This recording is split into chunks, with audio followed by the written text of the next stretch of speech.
সামরিক শক্তিতে বিশ্বের চতুর্থ শক্তিধর রাষ্ট্র ভারত, আর বাংলাদেশের অবস্থান ৩৫তম। আয়তন ও জনসংখ্যার পাশাপাশি সেনা সংখ্যার দিক থেকেও ঢাকার চেয়ে যোজন যোজন এগিয়ে নয়াদিল্লি। কিন্তু জানেন কি, বাংলাদেশের এক রকেট সিস্টেমের আওতায় রয়েছে গোটা কলকাতা?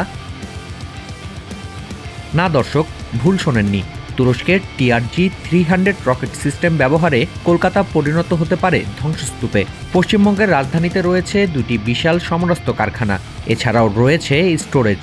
কারখানাগুলোয় তৈরি করা হয় আর্টিলারি শেল। খুলনা থেকে লঞ্চ করলে মাত্র ১০০ সেকেন্ডের মধ্যেই কলকাতায় হিট করবে শক্তিশালী এই rocket system. Multiple launch rocket সিস্টেমটি তৈরি করেছে তুরস্কের বিখ্যাত রকেটসান কর্পোরেশন। দেশটিতে এটি কাসিরগা বা টাইগার হিসেবে পরিচিত।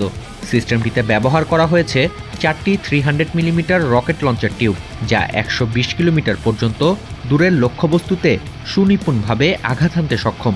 ২০২০ সালে নাগর্নো কারাবাখ যুদ্ধে আর্মেনিয়ার বিরুদ্ধে এই অস্ত্র ব্যবহার করে সফলতা পায় আজারবাইজান। TB2 ড্রোন ও কোরাল জ্যামার সিস্টেমের সাথে ভয়ঙ্কর কম্বিনেশন তৈরি করতে পারে TRG-300 টাইগার। একদিকে TB2 এই সিস্টেমকে মিসাইল গাইডেন্স দেবে, অন্যদিকে শত্রুর এয়ার ডিফেন্স ও রাডার অকেজো করতে সহায়তা করবে কোরাল জ্যামার।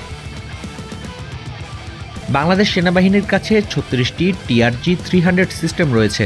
প্রথম ব্যাচে ১৮টি সিস্টেম ক্রয়ের পাশাপাশি পাওয়া যায় ২০০টির মতো মিসাইল। পরবর্তীতে এর ছোট ভাই TRG-230ও ক্রয় করা হয়।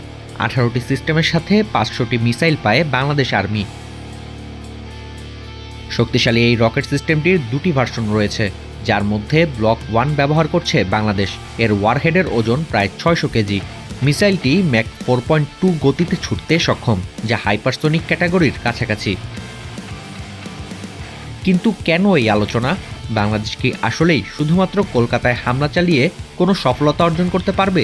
উত্তরটি আপেক্ষিক, কারণ যুদ্ধকালীন পরিস্থিতিতে শত্রুর লজিস্টিক ধ্বংস করার অর্থ এক ধাপ এগিয়ে থাকা। তাই শত্রুর চোখে চোখ রেখে কথা বলার ক্ষেত্রে বাংলাদেশ সেনাবাহিনীর মোক্ষম অস্ত্র হিসেবে পরিণত হয়েছে TRG-300 টাইগার।